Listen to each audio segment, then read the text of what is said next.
Hello, how are you? Amanda, Seint artist. I'm going to talk about Seint makeup. We're going to talk about light application for problematic skin. I can't talk about it like I don't have problematic skin because I do. I have rosacea coming in. I've got hyperpigmentation, scarring. I've got stuff and I'm really insecure about my stuff, not going to lie. And that's okay. It's okay. I don't think I look terrible, but I don't like this stuff. I'm not walking out like, going for it today. I'm putting makeup on. So I'm going to use just my Seint makeup to do a light application. It really just comes down to the brush you're using. The brushes that I would recommend for light application are either the blend brush or a demi shape brush. The ends right here, you can see the difference. This one's a little more full on the top. This one's a little more slim, but they're both fluffy and small for light application. The smaller ends, as you can see for the demi brush, it's a little longer. I prefer the short end of the blend brush for my under eyes. This I just don't feel like I have as much control with. So I'm going to be using the blend brush. It's my favorite brush. I love it for my correcting, but if I'm going to do a light coverage for some reason, this is the brush I'm going to use. All right, the first thing I'm going to do is actually prep my skin. I'm going to be taking my Milk Hydro Grip. It's my favorite, and I'm going to prep my skin. I'm going to put this on. I have oily skin. And so with this means I've got to do a little work and I do need to touch up. I border on that dewy or am I greasy all the time. So I keep a vanilla dust in my purse with me to help touch up throughout the day because right here I get really shiny and greasy looking and I just go in and just touch it up and it helps a lot. All right, first things first, I'm gonna get the extra stuff right here. So what I'm going to do is I'm not going to use corrector. I'm going to go into my main highlight with the big end of the blend brush and I'm just tapping it on and I'm going to go over the discoloration and I'm going to just give it a good muting with Athens. Athens is great. If you have, Athens is great. I like to say Athens is great and I'm just going to go over my redness and the areas where I usually put Aspen, but it's just going to make that area when I start applying my makeup, it's going to cover it better, if that makes sense. But the next thing I'm going to do, now that I've done that, so it just muted it down. It's fine. But again, this is a light. I have a really hard time. As an artist, I want to show you light application because there's people who like light application. They don't want a lot of makeup, but they've got stuff. This is that tutorial. I'm going to take the small end of the brush and I'm going to go into Sunlit. Sunlit has, you can see it's very yellow. It has built-in corrector. So I've just put a little bit on and I'm going to go under my eyes and up. I usually put a lip and cheek here, but with Sunlit, this used to be before I was a color correcting lover, I used Sunlit as my brightening. It looks yellow, but it goes on differently. I don't want, it goes on light. It doesn't look like I'm smearing a yellow crayon on my face. It's good. It's good. Look at that. It just takes it out, mutes all that stuff down and gives me that brightening that I like. And then when it comes with the skin tone, if I were to use Versailles or White Peach or Aura under my eyes without corrector, I feel like the darkness makes it look a little muddy under my eyes. And I don't like that muddy look. Now I have puffiness under my eyes. I'm a mom. It's Mother's Day weekend, which means, you ever notice it on Mother's Day weekend? It's extra mothery. Like there's more dishes and there's more. There's more work on Mother's Day. Anyways, I'm tired. You can't get rid of texture. So when you've got puffy under eyes, I can't flatten it. So there's that. All right, I'm gonna take the Sunlit and I'm gonna go right here in the middle. And I'm just gonna go really super light with that. It's kind of the same that I always do, but I'm not gonna be switching to the detail brush like I always do. I'm just gonna use this brush. I'm using one brush, the blend brush. This is the standalone brush for light application. I'm just gonna take the fluffy end, I'm just gonna blend everything out really nice. And then I'm gonna go into Athens again. And this is going to be just a really light sweeping over everything. I'm just tapping and grabbing, but it's not going to be a heavy coverage. I'm going to have a very natural look to my skin because again, it's light application, but I do have my problematic skin that bothers me. So I do just go a little extra over that area, but down here where it's a little more less stuffy, I just go really, really light. It's easy. So I'm just going over the apples and I'm going up and over. If you're worrying about if you're doing a light application, I'm going to try to say this the right way. If you're doing light application and you have things like melasma, hyperpigmentation, sunspots, age spots, whatever you want to call them, don't expect them to be gone when the makeup's done, the way full coverage does. So when I do my color correcting with suede and aspen and all the things, it's camouflaged down really, really well to where you barely see it. That's not the case this time. This is a light application, so you're gonna have some show through because it's supposed to look natural and light. All right, I'm gonna go in on the small end into olive, and I am going to just smear a line across. Not a heavy line, but just, you can see, it just creates, I like olive because it works with hyperpigmentation when you have problematic skin, and it has a warmth to it, so you don't need bronzer as much. And so I'm just gonna grab a little more, and we're just gonna sweep it across, but it just adds this little touch right there. You see, it's just a little bit. It doesn't look like I've got a lot of makeup on. It's very skin-like, but applying it, I do use the small end of the brush. I'm gonna come in right here, and I'm just gonna add a little bit of contour, square it off right here, go in on the fluffy end, and I'm just gonna give it a nice blending down. I like a hint of contour with my light application, and that's because I am who I am. You can still do all the things that you like with your full or medium coverage makeup. You can still put it in all the same areas, just do less.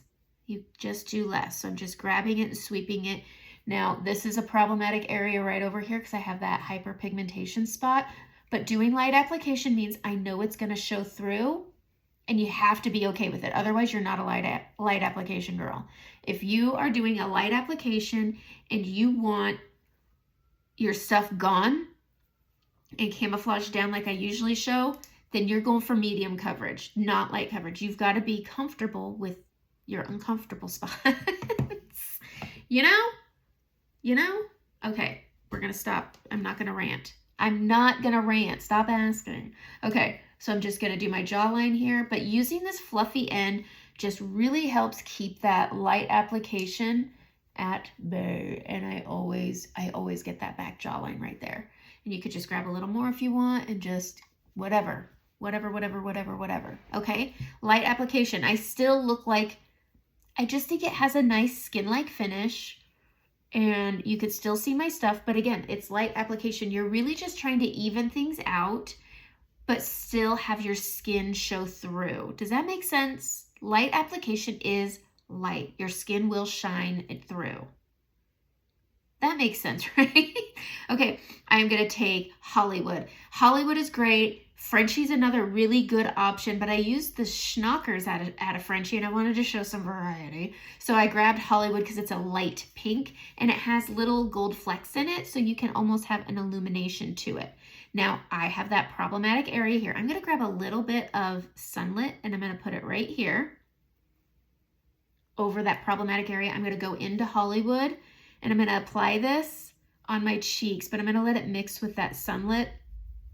But anytime you're doing blush and you have the kind of discoloration I do, any blush, even Frenchie, without color correcting first is gonna show it through.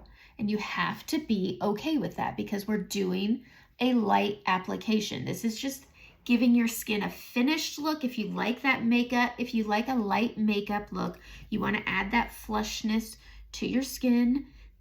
There you go. Blush is all personal preference. If you don't like pinks, go with Frenchie. If you like something more peachy, use nude or plum. If you like something a little more of a neutral cheek, I like pinks, so I'm doing pinks, but that's it. Okay, this is, honestly, this hair, it's dirty. Okay, next, I've already done my under eyes. I've already done all my brightening. I'm just gonna sweep it here because it looks like it needs it. I'm gonna go to my powder, and I'm gonna use the fluffy end, and I'm gonna set. Now I set out here, just like that, and then I bring it down where I get oily.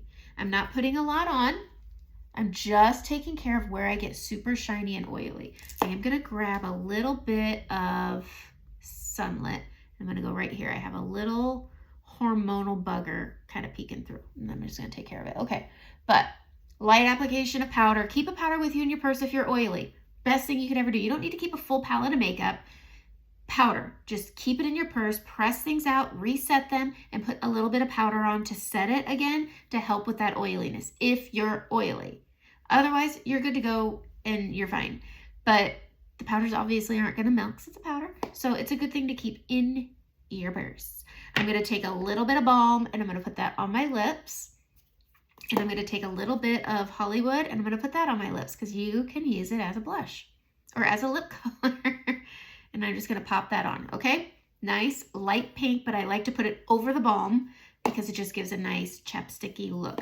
All right, we talked about making this simple. I'm going to take a line brush. I'm going to go into my contour here. We're doing light and simple application, and I'm just going to comb my contour like mascara onto my brow. You see how it just deepened it a little bit, but it's not crazy. So again, just tap it onto the tips of the bristles and then comb it onto your brows, and you don't have to draw them on like I usually do, but your contour can very lightly almost mascara those brows and shape them up really nice. And that's that. I'm gonna go back to my blend brush, and I am just going to take a little bit of Athens, my main highlight, and I am going to sweep this over my lids really, really lightly. I still want that discoloration to show through because it's going to work as part of my eyeshadow, is using your natural tones of your lids as part of your eyeshadow. Okay, we're going to put that there. I'm going to grab a little bit of powder and I'm going to set the crease because that's where it's going to crease if you don't set it. Sorry. All right, so I'm just going into that crease area and setting, but I'm letting my lid be part of my discoloration, as part of my eyeshadow look. I am going to grab an eyeshadow brush. You're gonna need one of these. So grab an eyeshadow brush. I want one that doesn't have a ton of makeup on it. Okay, I'm gonna grab, this is the smudge brush. I'm gonna go in on the small end and I'm gonna go into my contour here. And I am gonna go right down under my eye, and I'm essentially contouring and creating a smoky eye with my contour. And then I'm gonna pull this up and I'm gonna go above my crease and onto my brow bone. This is a cream, so it's not gonna set. And so I keep it above the crease where it will cause that creasing. And it's just a really nice light way of accentuating your eyes without having to do a bunch of stuff. So I just go under the eye, bring it out and over. And I keep my eyes resting as much as I can. So my eyelashes get in the way, but I keep it above the crease on the brow bone, just like that. And it just creates, look at how pretty that looks. It looks nice. And then I left a little bit on my lash line bare without my main highlight to use as a accent shadow. I use my own discoloration to color my eyes. I'm going to go back into my line brush. I'm going to go into olive, and I am going to use this olive to deepen and create a wing. Just like that. It's super light, super easy, and you just pull it out from that corner. It doesn't need to be crazy. It's just this light way of accentuating. I don't know. It's not a huge difference, but it's a difference, and that's okay with me. It's so hard to break a full coverage habit. I can tell you that right now, but that's it. I'm going to take some setting spray and I'm going to set my face, and that's light coverage. That's it. You can go over a little bit more with that powder when your face is a little damp over those really super oily areas. I always start at my temple and then I bring it around because this is where I get super shiny. But that's it. That's as far as I go when I'm doing light coverage for problematic skin. It gives me a nice coverage. If you feel it, my neck is always lighter than my face. So I'm going to take some of my Athens. It's a new color. It's hard to remember. And I'm just going to bring that down my neck. And that'll help bridge it without using bronzer. But that's it. This is light application. It's not bold, but it did give me a little bit of coverage to help me with my insecurities. I got a new mug, so I'm going to show it off. But that's it. That's light application. It's early, guys. Okay, that's it. I'm ready to go fold laundry and conquer the day. But light application, problematic skin. Message me if you want a color match. And I hope you enjoyed yourself. Have a great day.